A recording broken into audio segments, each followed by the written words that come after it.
I'm Richard. And I'm Will. And together we're The Irreverent Nerds. Bum, bum, bum.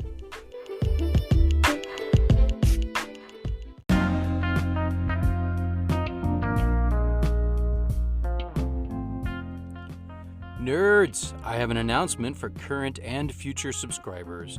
We have lowered our price. Now for only 99 cents per month, you'll get access to one brand new bonus episode released on the first Friday of each month, our full back catalog of bonus episodes, video versions of select regular episodes, and more. So don't wait another minute. Click on the link in the episode description and sign up today. Now on to this week's episode.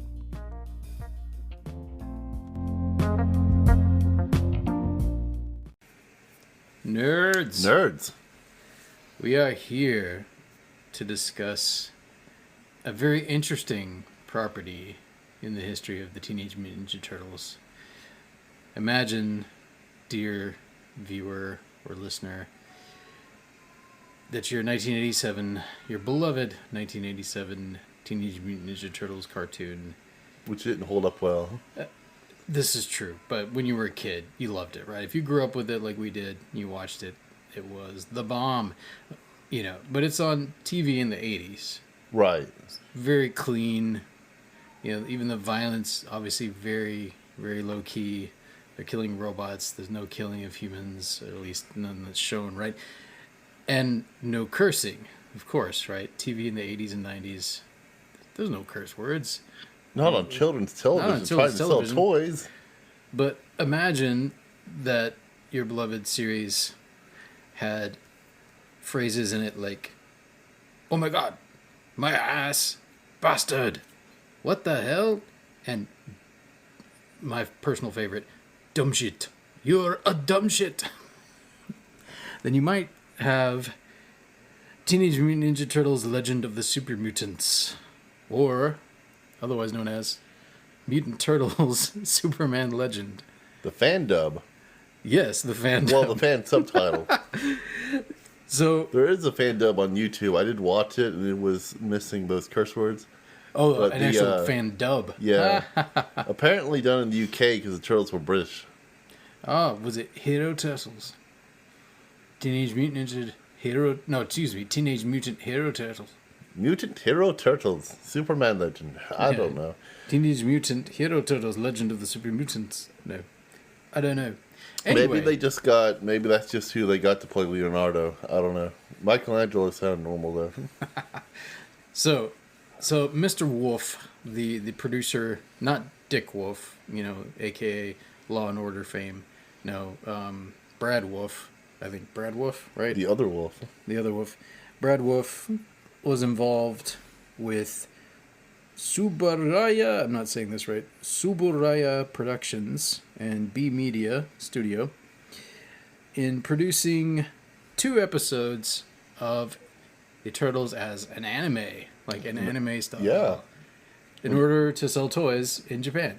In other words, the Ninja Turtles OVA. Yeah, which is this is basically the same model they followed in the U.S. That's why we got a cartoon series in the first place. Is Playmates wanted to sell toys, and they're like, "Hey, let's put a couple episodes out there and promote the toys." And it did. And Mr. Wolf, Brad Wolf, convinced them to make more. And which I'm really glad they did, even if I think some of the episodes don't hold up.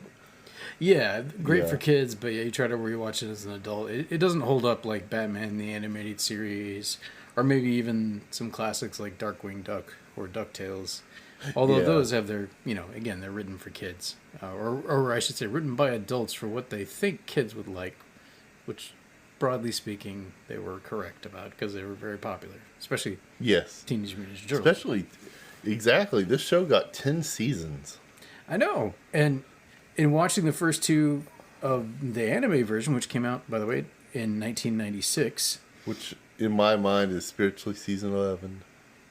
Season 11. Oh, yeah, I guess it would be. 2 episodes of it. Yeah, that would have come out right around the time the first run ended, right? Of the original series.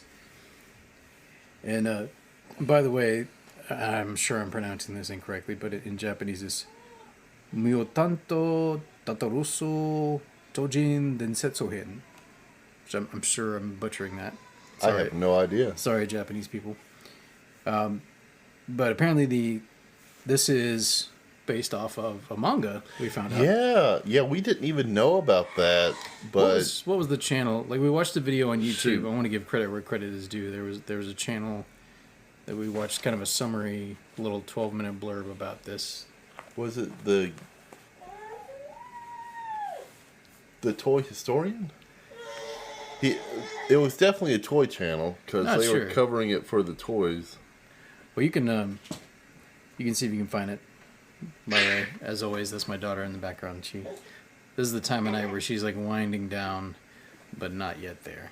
So she's. But anyway, there was a manga. I don't know if the toys had already been released before this.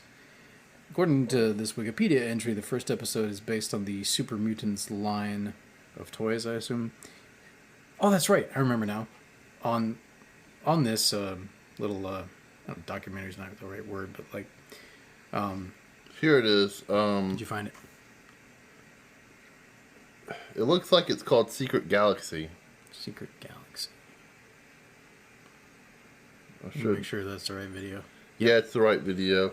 Secret Galaxy. So he talked about there is in their continual efforts to reinvent the toy line, Playmates came out with a Super Mutants line, and they made decisions like, hey, what if we started marketing this to Japan, right? Yeah. And kind of made it more an anime style. And so the first episode is based off of this, and they had a manga before that led up to and kind of did some world building. And the second episode is based on the Metal Mutation line of toys. So each episode was designed to sell a different line of toys. The OVA was produced by B Media and Tsuburaya Productions. It features most of the same cast as TV Tokyo's Japanese dub of the 1987 TV series. Cool. Most notably Hideyuki Umezu. Again, I'm sure I'm butchering that. I'm not even going to try to read the rest of the voice cast because I'm sure I will not say their names correctly. But you can look it up on Wikipedia for yourself if you know how to pronounce Japanese names better than I do. So I guess we'll get into talking to one episode at a time here. So I'm going to read the summary of the first episode, and then we can talk about it because we just watched these the other day. Will had seen them before. Yeah. I've seen these a good 15 or so years ago. Found them on the internet. Yeah, and then I think the first episode downloaded them as QuickTime videos. That was back in the day. Oh man, yeah, it takes like 30 minutes to download. Oh no, probably more than for a 30-minute episode. Probably take what? An hour. 12 over dial-up. Dial-up. Oh yeah. No, I remember that was back in the AOL days when I found these babies. Oh man, yeah. No, I remember trying to watch now music they're on videos. YouTube, and anyone can see them. Back in the late 90s, yeah, it would take 30 minutes to download, just for watching, not to keep either. To download a 3-minute music video to watch, you'd have to wait for 30 minutes on dial-up. Yeah. Tell you what, that really curbed my internet consumption back then.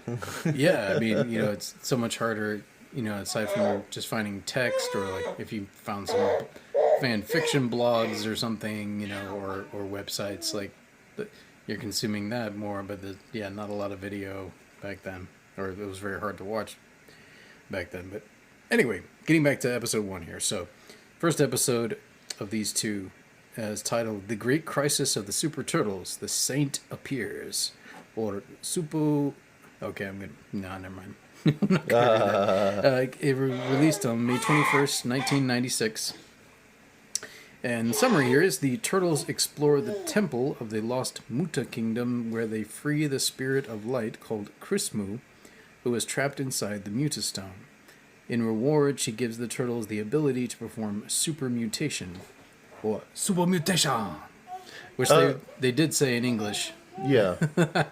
Because I guess there's not a Japanese. Super mutation. Super mutation. I don't know if that was just a stylistic choice or if they just don't have a word for mutation. No, it's stylistic. Stylistic, okay.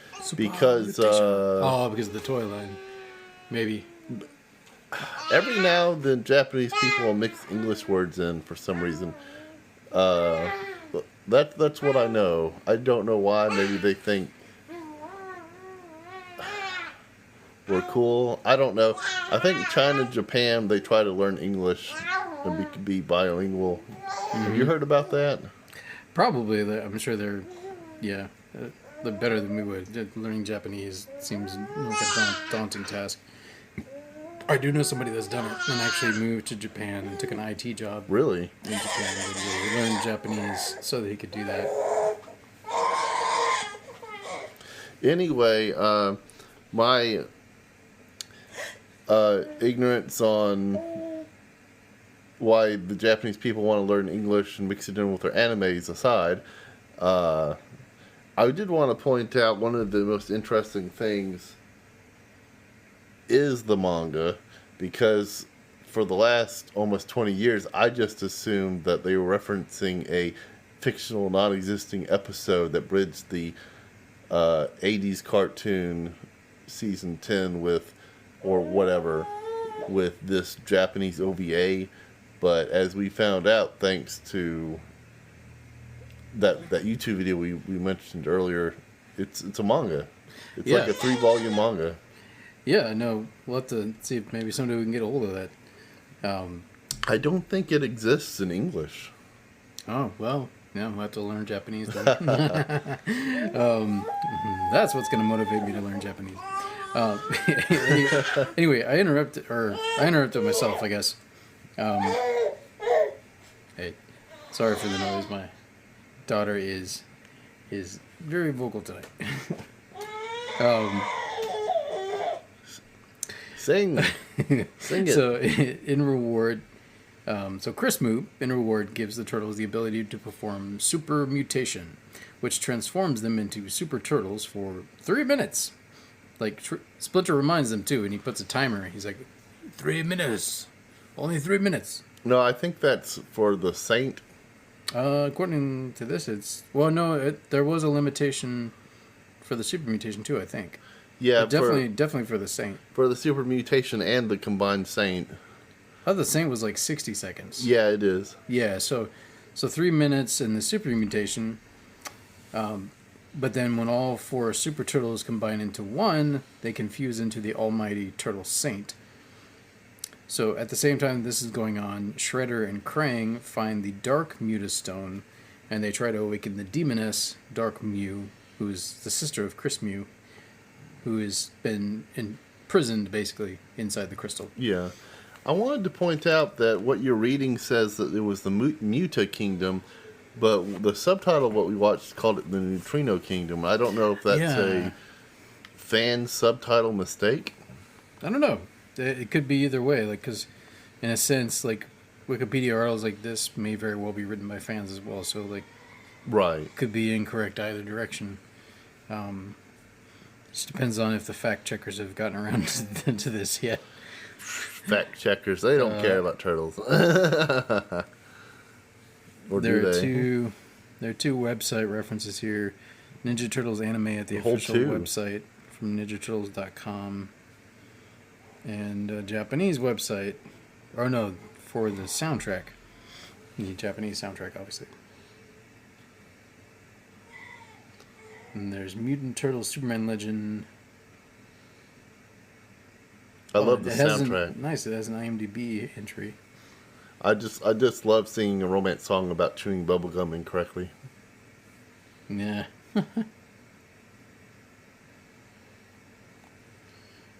Anyway, so upon rewatch, which you watched the first episode twice, right? In preparation for this. The fan dub and the fan subtitle. And the fan subtitle. Which obviously, what were your impressions seeing it again 15 years later? It holds up really well, in my opinion. We're not here to review the fan dub, but Richard did point out something very important that I never understood, which is that the subtitle itself is also fan made. Yeah, well, I picked that up from the YouTube video that we watched. Okay. But so I guess we are reviewing a fan something or another. So the fan dub, fan translation, I guess. Yeah, we didn't see subtitle. The fan dub. I feel like both deserve their own reviews, but we watched the subtitle ourselves. I really like it. I really like the animation. April O'Neil gets a little bit of a redesign into more of an anime art style, but otherwise most of the characters stay true to their 80s character Bible looks. The series, but they stay on point to what the series had them looking. If you don't understand what I mean by a character Bible, anyway. Yeah, no, they looked very. Yeah. They looked very similar to the original TV series. I really liked it. It was epic, especially when I'm jumping ahead. You want to talk about it now? Especially when everyone in New York City just drowned to death. Oh, yeah. Now, is that the second episode? No, that's the first one. That's right. Yeah, you're right. That is the first one. Yeah. So as Dark Mew is gaining or breaking free, and finally breaks free, and then she, all these natural disasters start occurring on Earth, and one of them is a tsunami, basically. Yeah. That floods New York City, and that's one of the glaring plot holes. Like, they never talk about the fact that would have killed everyone in New York City that was below the water line. Well, when unless you happen to be in some kind of watertight compartment or something. I think it's Michelangelo that brings it up on their way back to Earth on the NASA spaceship. We're just jumping all around tonight. He says, "Who's going to clean up New York?" Yeah, so like there's a passing reference. Yeah. But at one point they're talking about, like, man, the mayor's going to be mad. And I turned to Will, I was like, the mayor's dead. Oh, thank you. My drink just came out my nose. Yeah, unless he happens, well, maybe unless he has an office on the very top floor, in which case. I hope it wasn't the office Donatello destroyed. Yeah. But no, like that happens, and then there's like I have an idea. There's big fights, so these are like great job, Donatello. Like the character design, like when they have the super mutation, it definitely reminds me of various anime and anime styles. Like, what would there be a reference for that? Like obviously when they get really big, would kaiju be the correct term? When they get really large, like I would say so. Godzilla-esque in terms of size and scale. Well, I would say that this first episode borrows from the Sentai genre.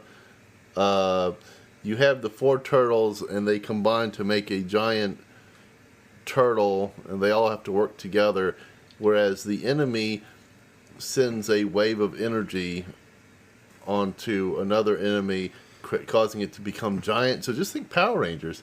You got the 4 or 5, I'm not going to count them right now, Power Rangers, and I guess it was like 6, wasn't it?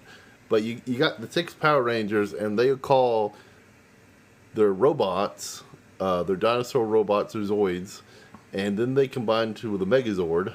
Oh, yeah. Not Zoids. I didn't really watch Power Rangers much. Oh, okay. So back in I mean, I was aware of it. Obviously, it was all over the place. And Rita Repulsa throws her trident or spear or whatever down to Earth and says, "Let my monster grow." So that's basically what happens to Dark Shredder. Yeah. He gets hit with quite a bit of the Dark Mu energy, I guess. Yeah. And grows huge, which he's actually mad about. He's like, "Why did you do this to me, Krang?" Which, speaking of Krang, I think I wrote a note here. Krang's voice, LOL, like Mickey on crack. Yeah. It's like... Oh, that is perfect. It's just like that. I'm like, now, the original Krang, was a little annoying and a little humorous. This was just straight up annoying. Well, and Shredder and Rocksteady Bebop understood this. Yeah. He is so annoying. But yeah, Shredder keeps calling him what? At least in the Octopus. The sub, you stupid octopus. I'm pretty certain that was a correct translation. Probably. Yeah, and that would make sense too from the Japanese reference, like as a derogatory. Well, I don't know. I know they eat octopi, but because he's saying that he looks like an octopus. Yeah, he does. He does kind of look like a deformed octopus. Yeah. Speaking of Shredder... Octobrain. We'll just call him Octobrain. Yeah. I know they were trying to sell toys, but I hated his redesign in episode 1. I hate it. Oh, yeah? Yes, and it didn't get any better when he turned into a dragon. I just hated it. But yeah, we actually saw some of the commercials, and yeah, it's straight up just like the toy. Yeah. Which, I mean, I know they did the same thing in the American TV series. Like, there was an interplay between toys being created first in some cases, and then a character being introduced. And vice versa, you know. But no, I thought, like, I don't know what the right word would be, metaphysical element or the spiritual element, it definitely got hints of, I liked the Japanese take on it. Like, I enjoyed the difference. And, I did too. I don't even know where you're going with spiritual. I guess Turtle Mania could be a spiritual sensation.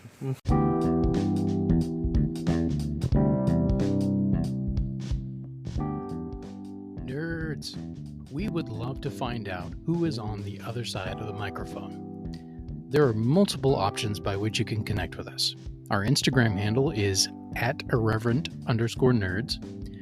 We are on Facebook and YouTube as simply The Irreverent Nerds. Makes sense, right? And of course, we are on your podcast app. If you listen on Spotify, scroll down through the episode description and you will see a question. What did you think of this episode? We welcome your feedback, including your constructive criticism. We also post episode-specific polls and questions from time to time on Spotify, so please feel free to jump in and give us your 2 cents. All right, nerds, I've talked enough. Let's get back to this week's episode.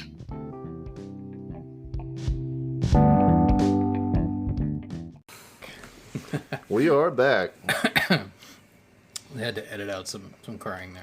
It's okay. My daughter's teething, so she's... Yeah.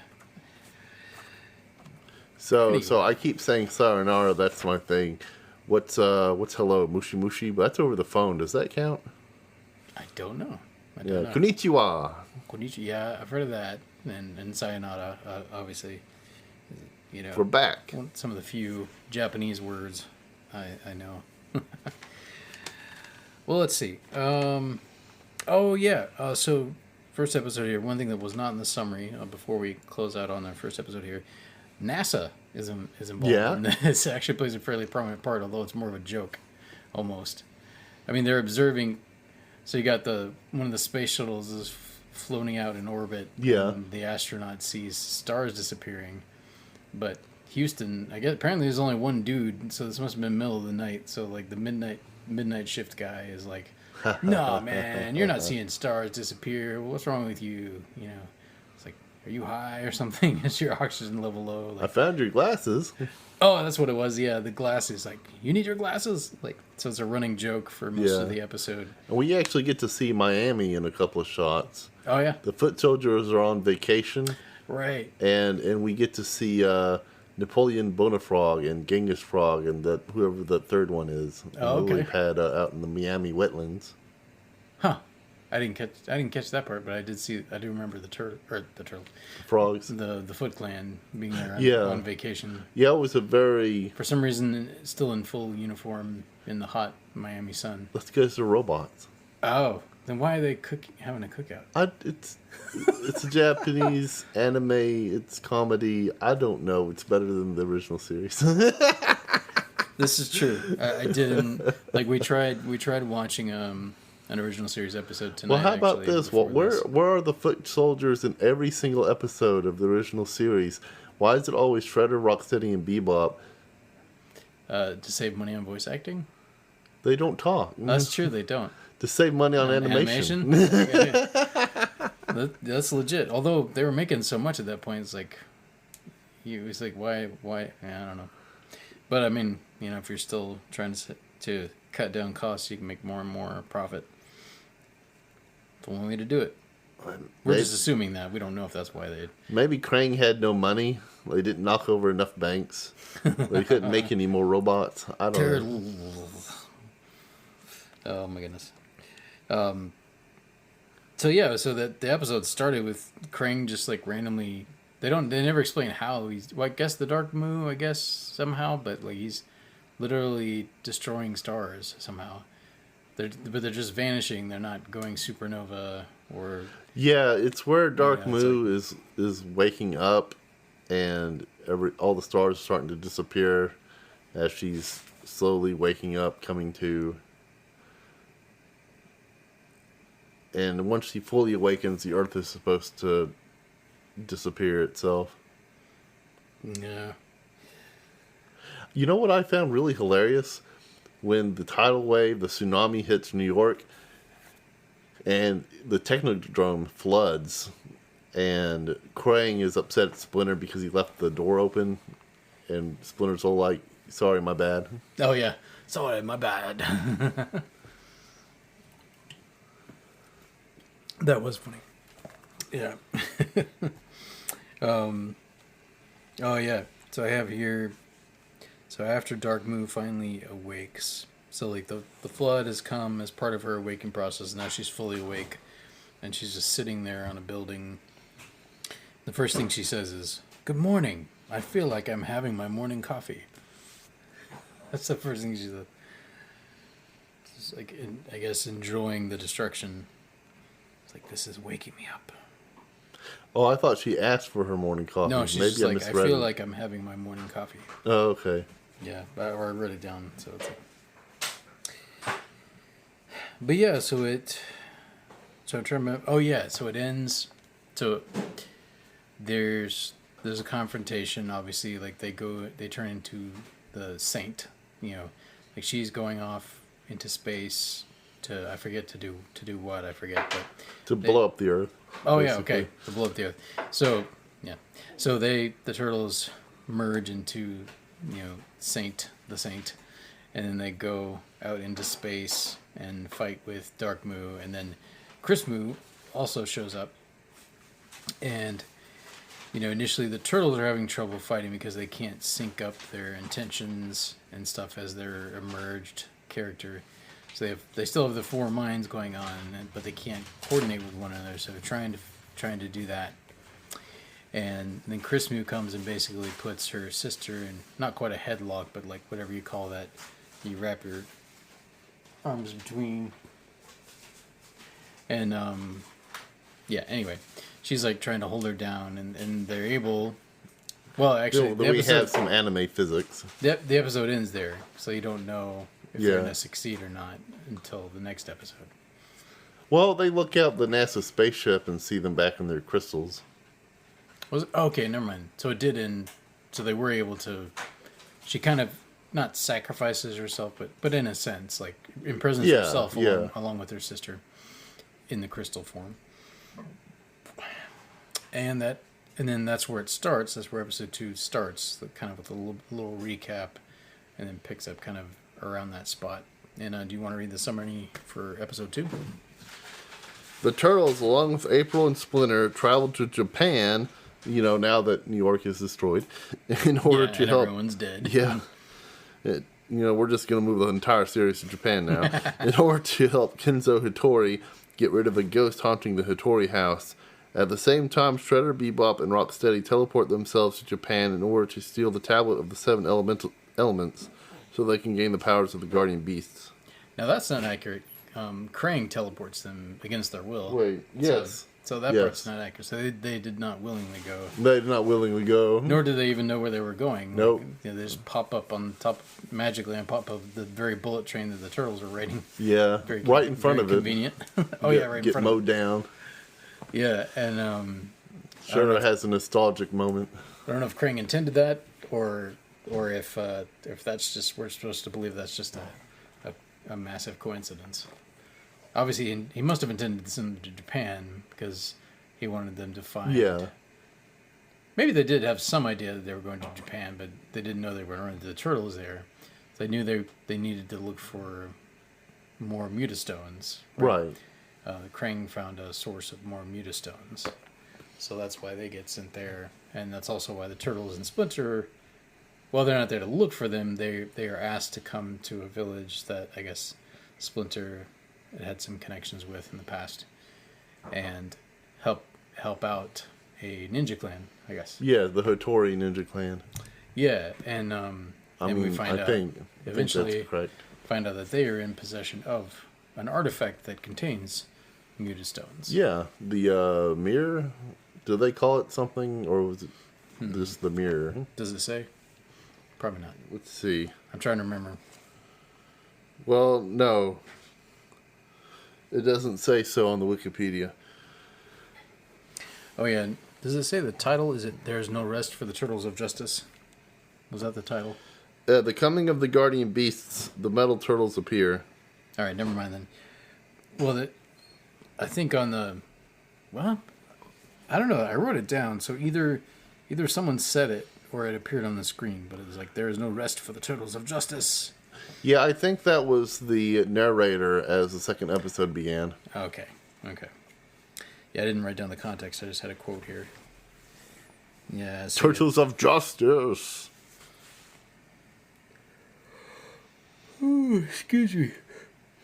Sounds like you need some rest. Yes, indeed. So this time we have the Turtles meeting up with real ninjas. So the Ninja Turtles get to meet up with some real ninjas. Yeah, I like how Rocksteady and Bebop are like real ninjas. Oh, real ninja.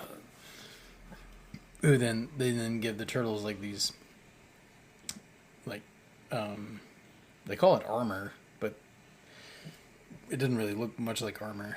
It was just like Some ninja outfits. part of a ninja outfit. Yeah. Suit. Unless that, I don't know, maybe breastplate or whatever it was that went across chest plate, whatever, was maybe partially an armor, but I don't know. Right. Looked more decorative or more like just an ninja outfit. I feel like... They have like ninja pants. Yeah. I feel like they were really starting to make the Turtles their own in the second episode. And I know that these were just made to sell toys, but so is the original series. I really wish this 2-part episode anime had just continued. I know. For at least one season. Yeah, no, it was really well done. I thought they had something there. And then I guess either it didn't get good enough ratings or they just were just like, nope, we're not going to do that with this. Well, can you get ratings for a straight to VHS release? Oh, was it straight to VHS? Yeah. I mean, but I guess you would measure sales, I guess. But maybe they didn't get enough sales to... I guess they didn't. You know, to decide to greenlight an actual series. I wonder if it's on eBay somewhere, like the original VHSs. Probably. It's probably someone somewhere is selling it. Or the Japanese version of eBay, if there is such a thing. But in this one, you have different mutations. Like there's like 4 good stones, good mutastones. Yeah. Or, did they call them spirits? I'm trying to remember. Like the ninjas. The spirit, guardian spirits and Yeah. the dark or evil spirits or something like that. Yeah, so 3 of them are evil, which is very convenient, right? Yeah, it's like very convenient. Shredder, Bebop, and Rocksteady. So there's 3, and there's 1 for each of them, and then there's 1 for each of the turtles as well. I was like, okay, well that's a little too convenient. But they're able to mutate again, but this time it's the metal mutation. Metal mutation. Oh. Yeah. Somewhere around here, like after the, I didn't write down the context. I just wrote down the quote because it was funny. But something happens, and then there's this random bird. Yeah. Says, "You're a dumb shit. You're a dumb shit." I was like, It's because they're climbing the castle, and Leonardo's something like, "Aren't there stairs inside this thing?" Oh yeah. Okay, that's what it was. Yeah, and then they're like, oh, but the ninja that lives there is too stubborn to admit that he forgot there were stairs, so he just keeps climbing up the outside of the building. They're like, it would be too embarrassing for him. He would be sacrificing his honor to go up the stairs. Raphael got a Japanese accent. Oh, did he? Yeah. Sacrificing his honor, man. No, never mind. That's a Michelangelo. no. What? See, I found when I tried to do Michelangelo the other day, what actually came out was a character from the movie Aliens. Bill Pullman's character. It's like, we're going down. We're all gonna die, man. How did that happen? Yeah, that's just what came out. I hadn't watched enough Turtles to Cowabunga, dudes. Rolf was a little easier, Raphael.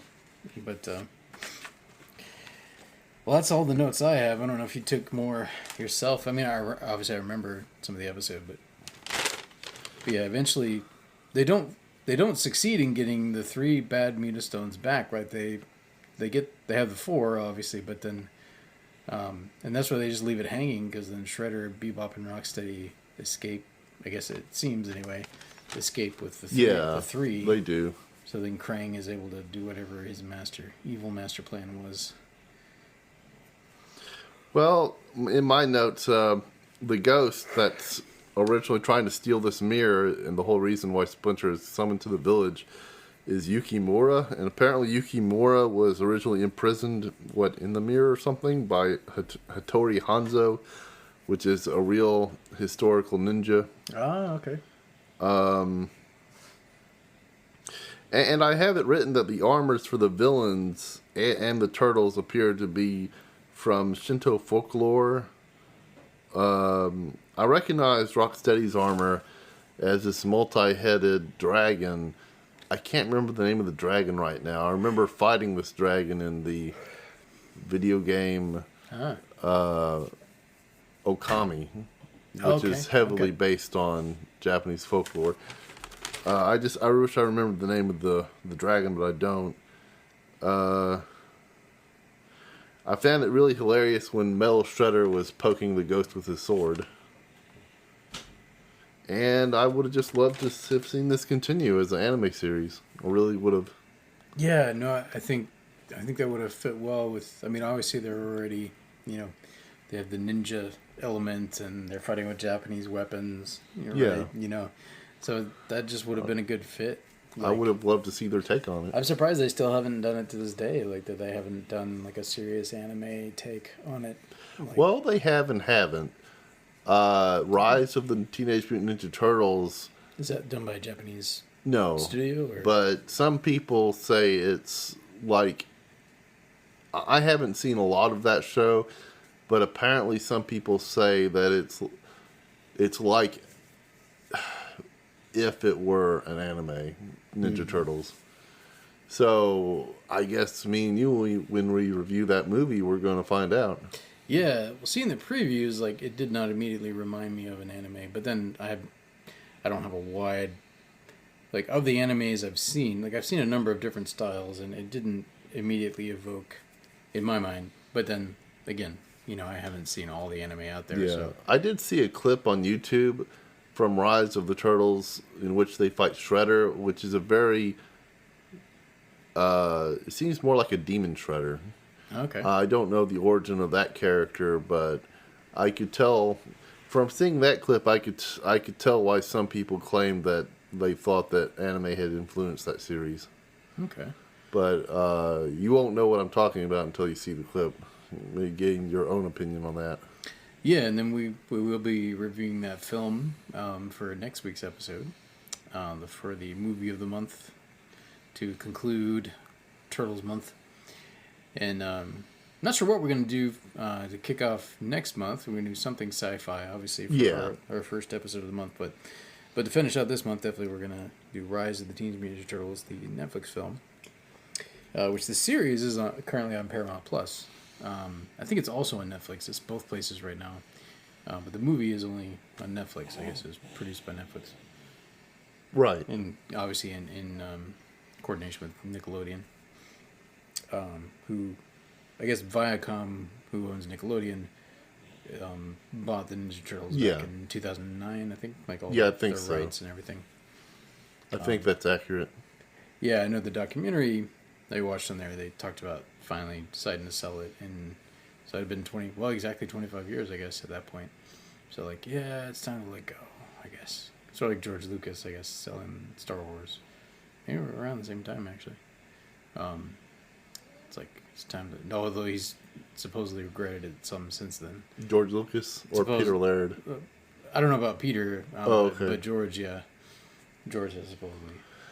Well, you know what I find really sad? We talked about this on a previous video, but I'm really sad that Mirage closed its doors.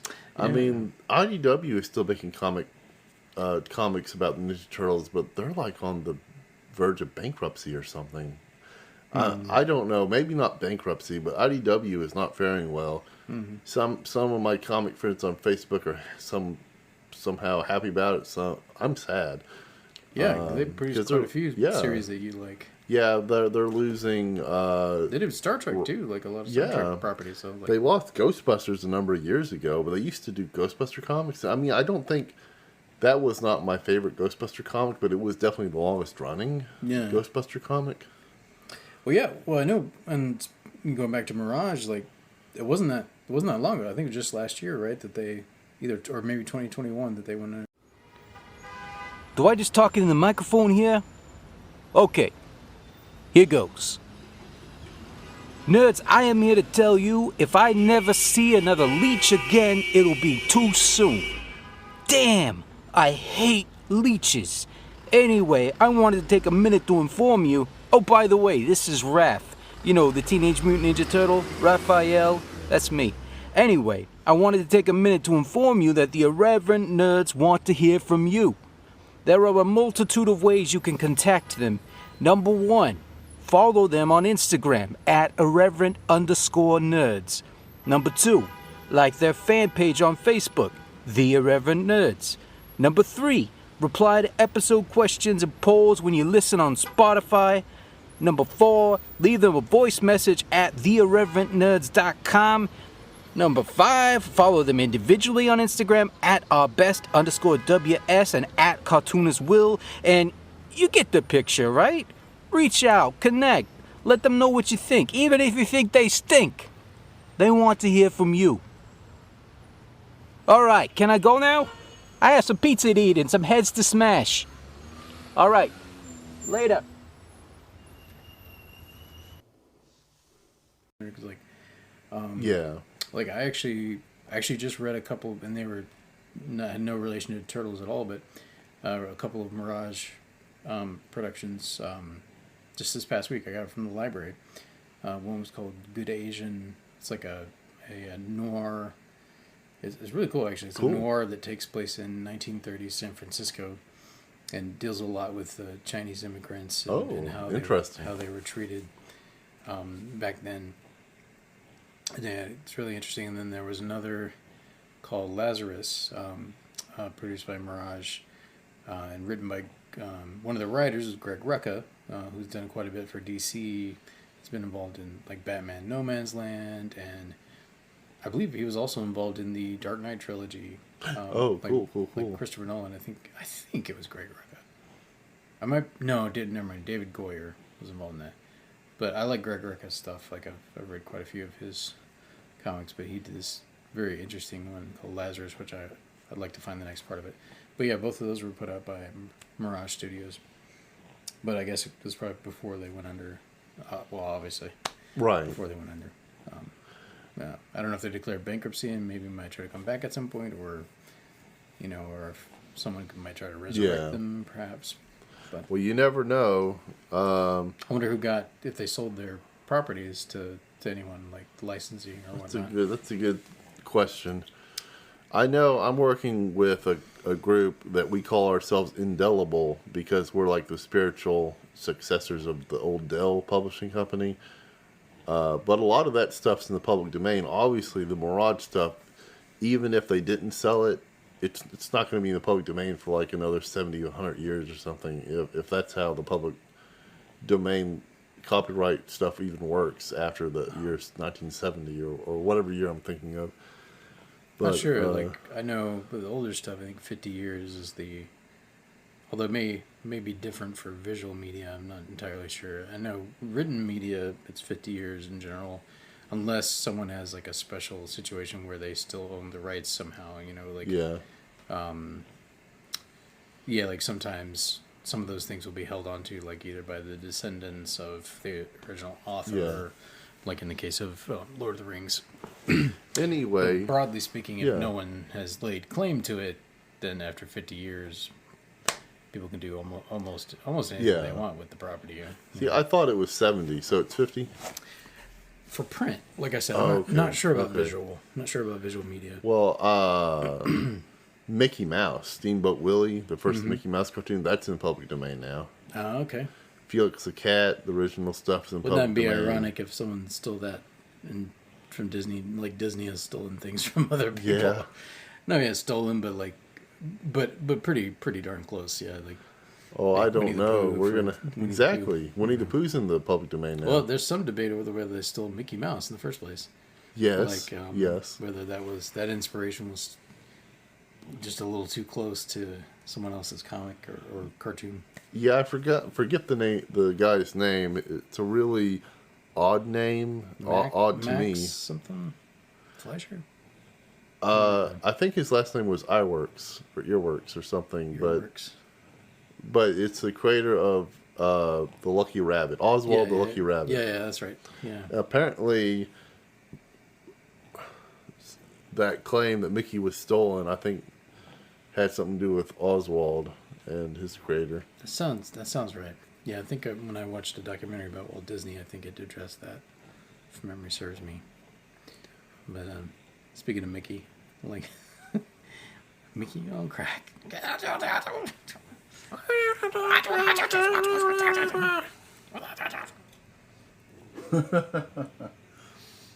So, before we close, I just have a question. We were originally going to talk about our favorite episodes from the original 80 series if we ran out of content, which we didn't run out of content. Yeah, we had enough to talk about just these two episodes. But I have a question. In the original episodes, Shredder and the robots stole the rhino and the warthog from the New York Zoo, right? But they also got a couple of gangsters off the streets. A white man with yellow hair in Rocksteady's clothes and a black man with a purple mohawk in Bebop's clothes. So they put them in the Technodrome and with the animals, and there was the ooze, but we're never told.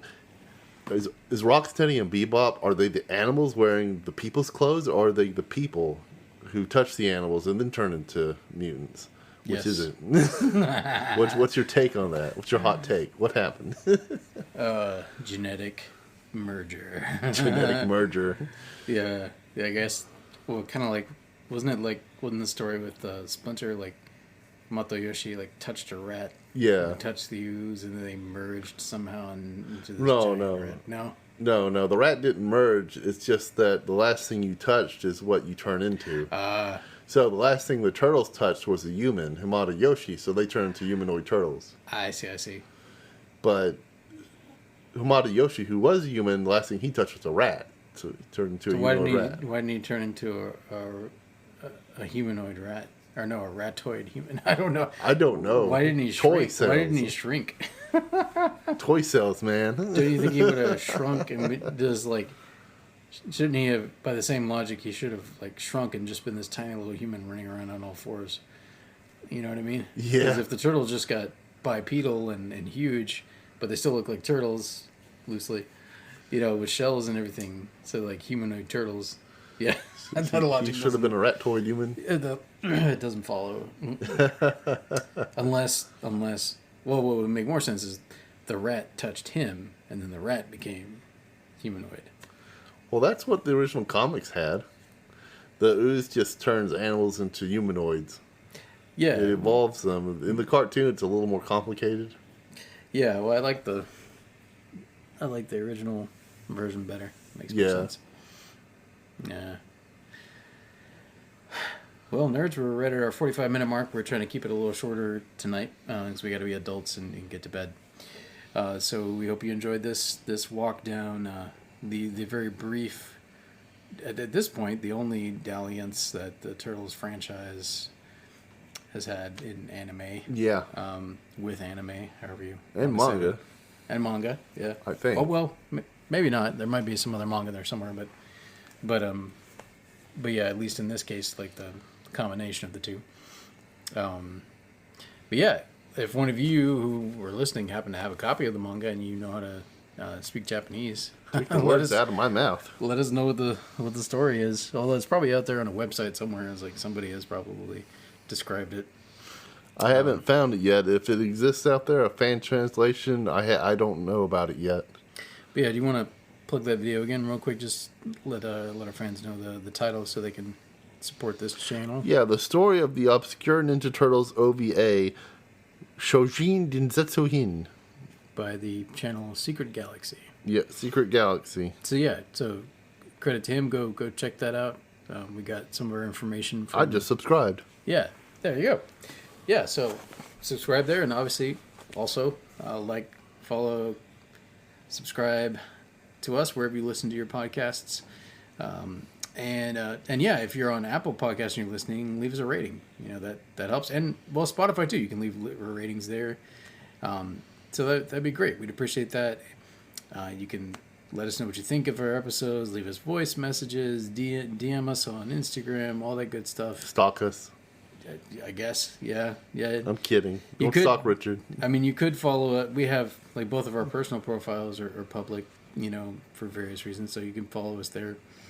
But yeah, if you start acting creepy, then we'll just block you. So don't do that. Don't do I that. don't know. I've never had anyone actually act creepy. It's usually just, hey, have you heard about how you get money from the government? And I'm like, block you. Cryptocurrency. What I started getting is fake accounts. Like they'll change one little thing and then they'll steal one of my friend's profile pictures. Really? And create a new profile and then send me a friend request. Because, you know, sometimes your friends legit like get off of social media and they're like, oh, they came back. And they try to get you that way. I'm not sure what they're trying to accomplish with it exactly. Because they don't send me like a link or something, and they haven't asked for money. But usually I realize it fast enough that I'm like, oh, this is fake, and I'll report it and block them and like.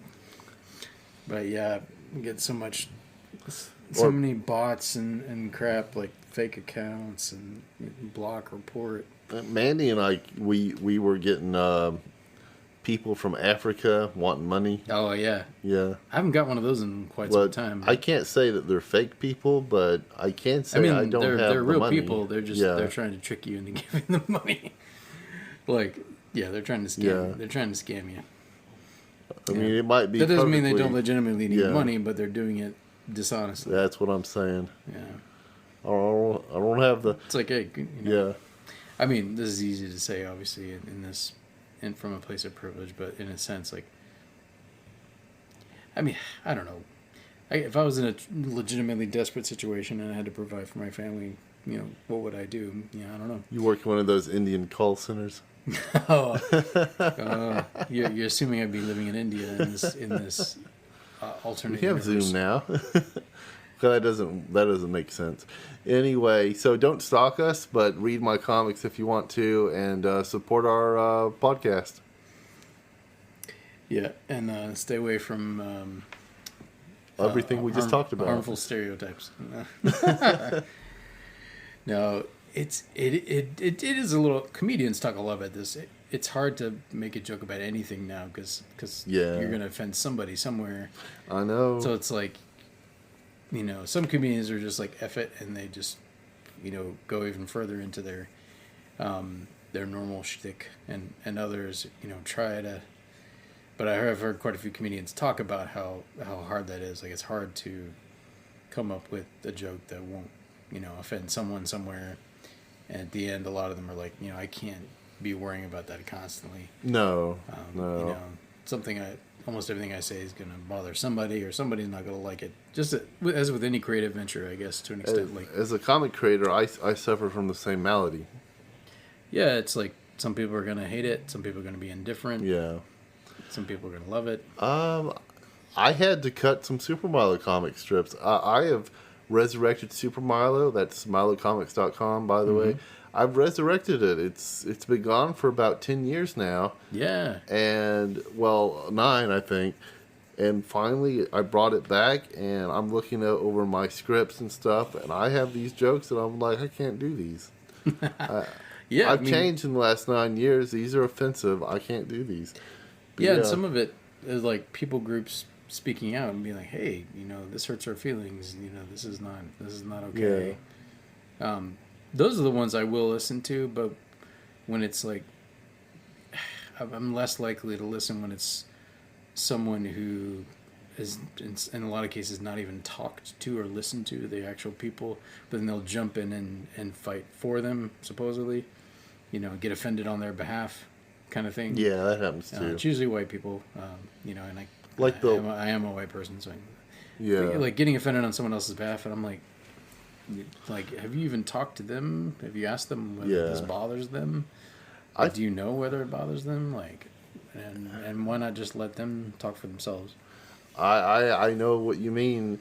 I think the Land of Lakes girl is a good example because that was painted by a Native American who was known for just loving his culture, where he came from, and painting all these paintings. And he got hired by the Land of Lakes company to paint the Native American girl for their logo because they wanted authenticity, But who are the people that are complaining who got her removed from the logo, know? It's probably, it's But I just feel like that's an social example.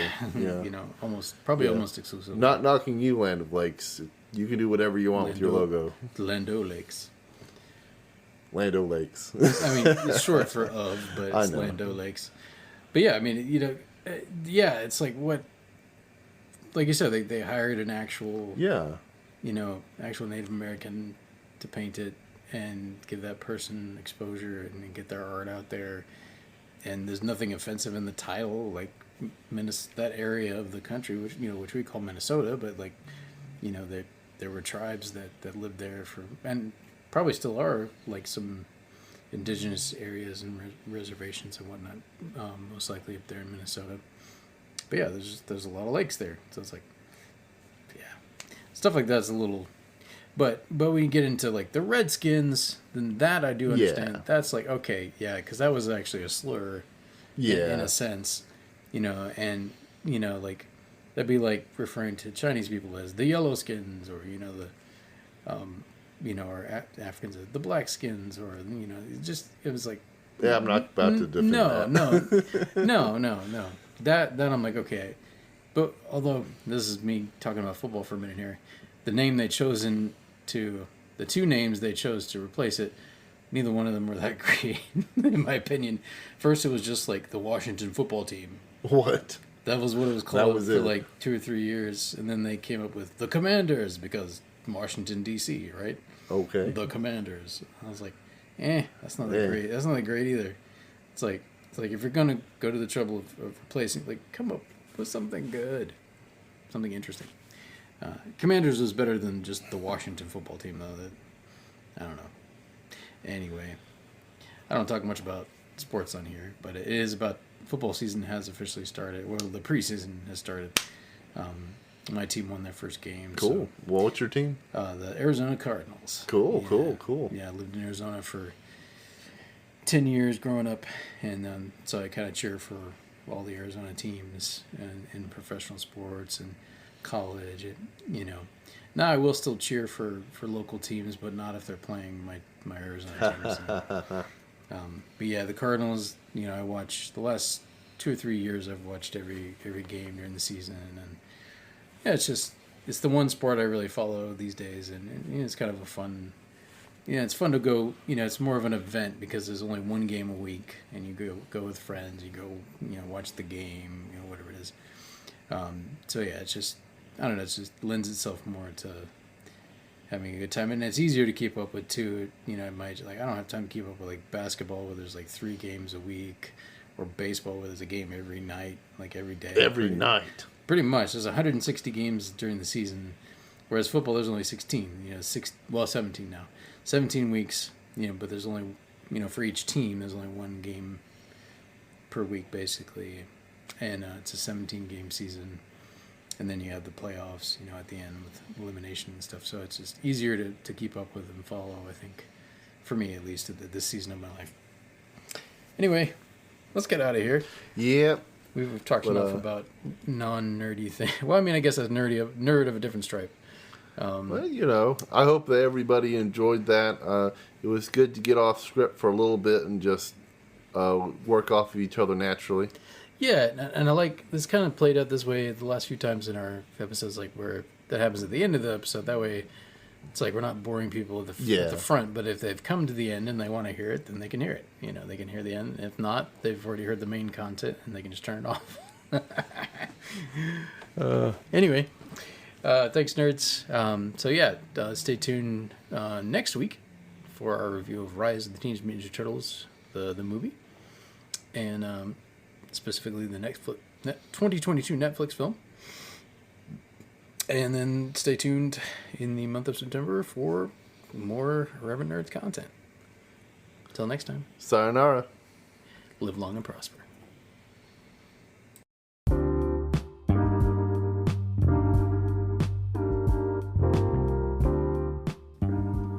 Thank you so much for joining us for another episode of the Irreverent Nerds podcast. If you would, consider following us on Instagram. We are there at irreverent_nerds. You can also hit us up on Facebook. Just look us up there at The Irreverent Nerds. That's our fan page. We have a YouTube channel as well. Once again, The Irreverent Nerds. Nice and simple, right?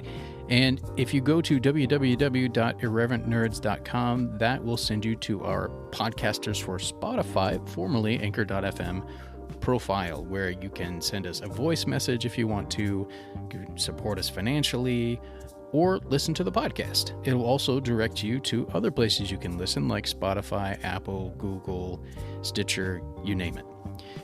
So, like, comment, subscribe, follow, all those good things, wherever you find us, wherever you listen to us, we would greatly appreciate it. Until next time, nerds, live long and prosper. Avengers assemble! I'm Batman.